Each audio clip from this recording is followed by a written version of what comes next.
Hello বন্ধুরা, স্বাগত তোমাদের সবাইকে আমাদের ট্র্যাক অ্যানিমে চ্যানেলে, যেখানে আজকে আমরা দেখব সোলো লেভেলিং এর পর্ব 5। তাহলে চলো শুরু করা যাক। সিস্টেমের থেকে বানানো প্রথম ডানজনে ঢুকে সাং জিনবো প্রথমবার একটা বিস্টকে একা একাই মারে, যার পরেই সে নিজের উপরে একটু কনফিডেন্স পায়।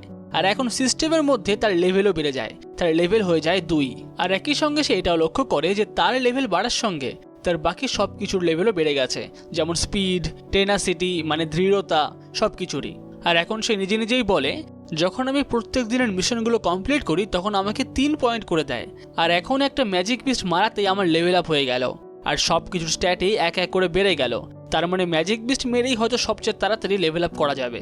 যদিও আমি এখনো পুরো শিওর না যে এই লেভেল বাড়লে আমার মধ্যে কতটা শক্তি বাড়বে, আর এছাড়া কিছু এমন স্ট্যাট আছে যেগুলো বাড়লে কি হবে আমি বুঝতে পারছি না, যেমন ইন্টেলিজেন্স, সেন্স ইত্যাদি।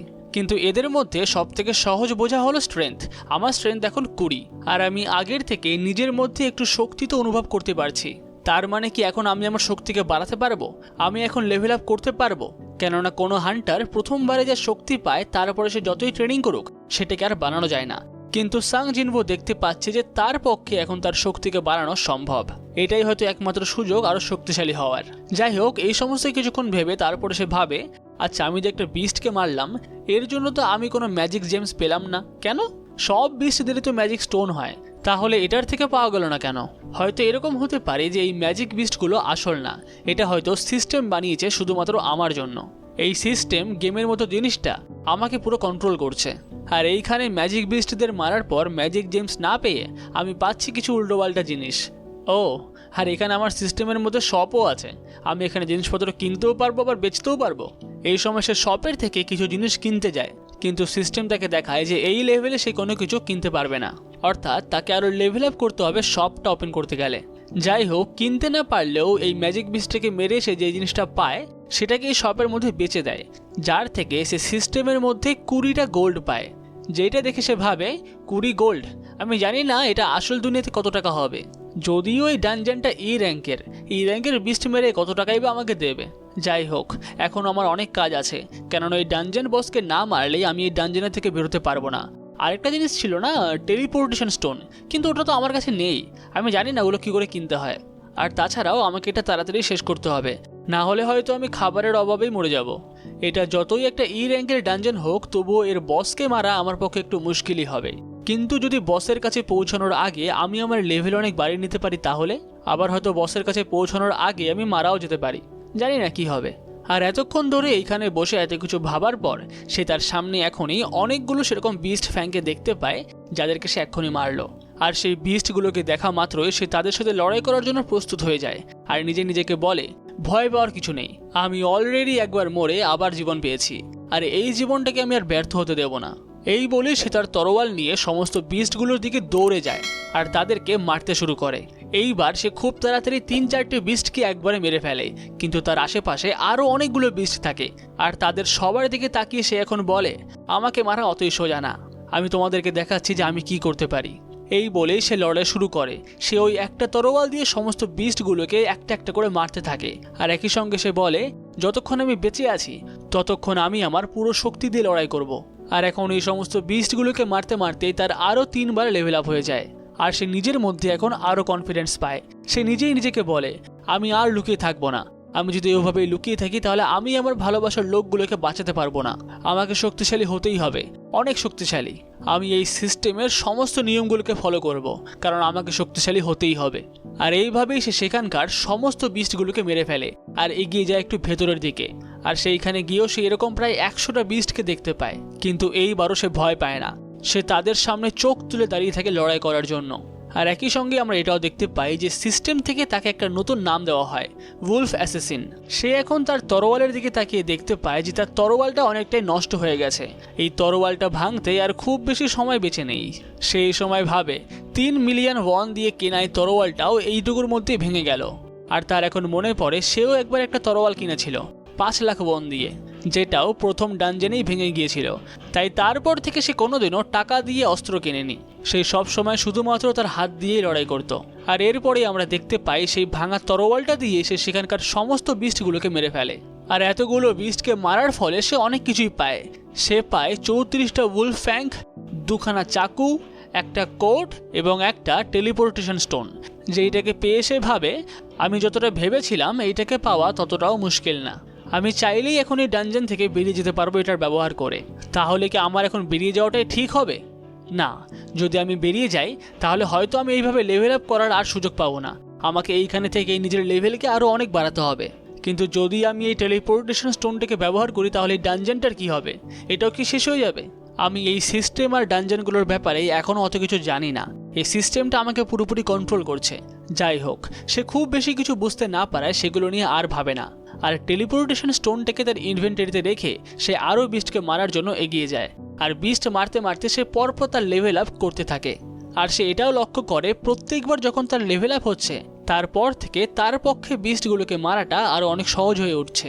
আর এই ডানজেনের ভেতর সে ওই লাল বিস্টগুলোকে ছাড়া আরও অনেক রকমের বিস্টকে মারে। একই সঙ্গে সে নিজের মধ্যে একটা আলাদা রকম শক্তিকে অনুভব করতে পারে, যেটা হয়তো তার কাছে কোনোদিনও ছিল না।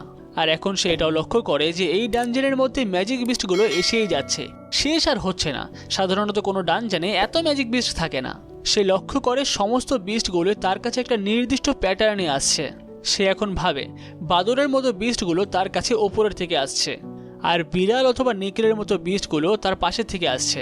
যেটা ভাবার পরে সে 3 দিকের বিস্টগুলোকে একটা তরোয়ালের আঘাতেই মেরে ফেলে।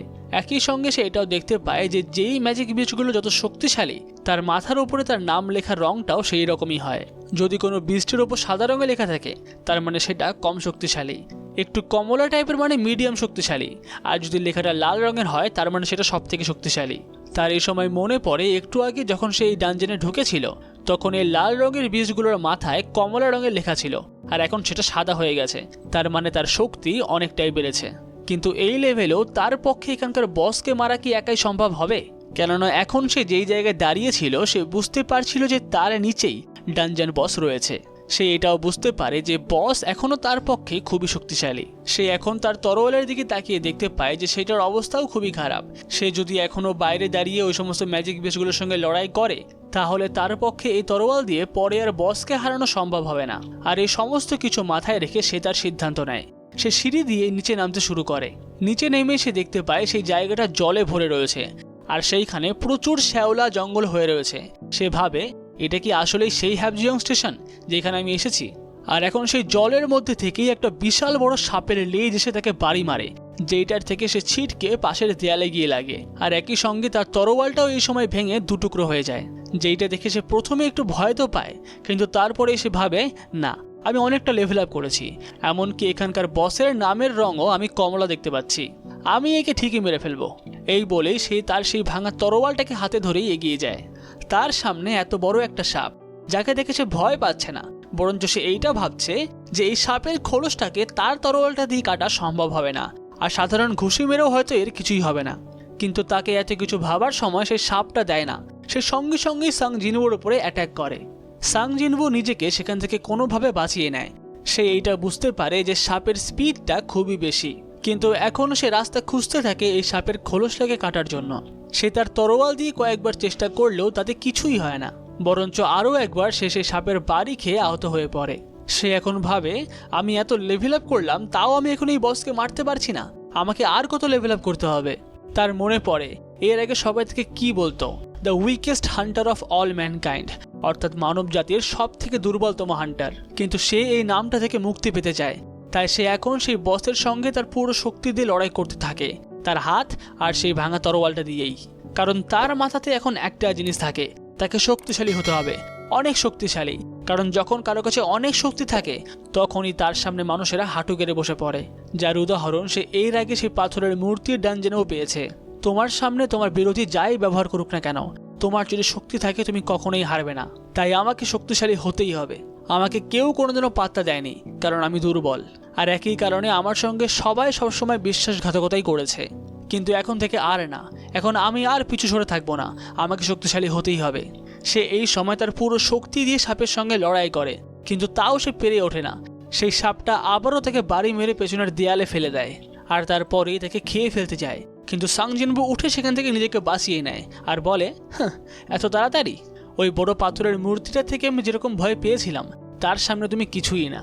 এই বলে সে সাপটার মুখে তার তরোয়াল দিয়ে অ্যাটাক করে, কিন্তু এই সময় তার তরোয়ালটা তার হাত থেকে পড়ে যায়। আর সঙ্গে সঙ্গে সে সাপের গলাটা জড়িয়ে ধরে তার সঙ্গেই উঠে পড়ে। অন্যদিকে হসপিটালে এখন ডাক্তার রিসেপশনিস্টকে জিজ্ঞাসা করে সাংজিনবো কি এখনো ফেরেনি, যার উত্তরে সে না করলে ডাক্তার বলে, সত্যি এই সমস্ত হান্টারদেরকে বোঝাটা না একটু মুশকিলই। আমি শুনেছি হাই র্যাঙ্কের হান্টাররা তো মিলিয়ন মিলিয়ন ইনকাম করে, কিন্তু লো র্যাঙ্কের হান্টাররা তেমন কিছু ইনকাম করতে পারে না, আর তারা প্রায়ই আহত হয়ে পড়ে। আমাদেরকে না এরপর হান্টারদের জন্য একটা আলাদা ঘর বানাতে হবে। আমি জানি না ডানজনের ভেতরে কি হয়, কিন্তু ওরা যখন আসে তখন ওদের অবস্থা সাধারণ একটা মানুষের থেকে খুবই খারাপ থাকে। যেটা শুনে সেখানকার রিসেপশনিস্টটা বলে, আমার তো এটা ভেবেই কেমন লাগছে যে ওরা ওখান থেকে বেঁচে ফিরে আসে। যার পরে ডাক্তার বলে, তবে যাই হোক, একটা খুব কম র্যাঙ্কের হান্টারও একটা সাধারণ মানুষের থেকে অনেক শক্তিশালী। অন্যদিকে আমরা দেখতে পাই সাংজিনবোর একেবারেই 3 বার লেভেল আপ হয়ে যায়, কেননা সে ওই গলা চেপে রেখে সেই বসটাকে মেরে ফেলে। যার পরে সে সেইখানে বসে বসে ভাবে, এটার মানে হলো আমি আগের থেকে অনেক শক্তিশালী হয়েছি, আর আমি আরও শক্তিশালী হব। আর এখন এই ডানজন বসটাকে মারার জন্য সে কিছু জিনিস পায়। সে প্রথমে তো একটা পয়জন পায়, যেটা খেলে তার চামড়া অনেক শক্তিশালী হয়ে যাবে, কিন্তু তার মাসেল একটু কমজোরি হয়ে যাবে। আর তার সঙ্গে সে একটা চাকুও পায়, যেটা তৈরি ছিল ওই সাপের দাঁত দিয়ে। আর এরই সঙ্গে সোলো লেভেলিং এর পর্ব 5 এখানে শেষ হয়। পুরো পর্বটা তোমাদের কেমন লাগলো সেটা আমাদেরকে কমেন্ট করে অবশ্যই জানিও। আর পরবর্তী পর্ব অর্থাৎ পর্ব 6 দেখার জন্য চ্যানেলটাকে অবশ্যই সাবস্ক্রাইব করে রেখো।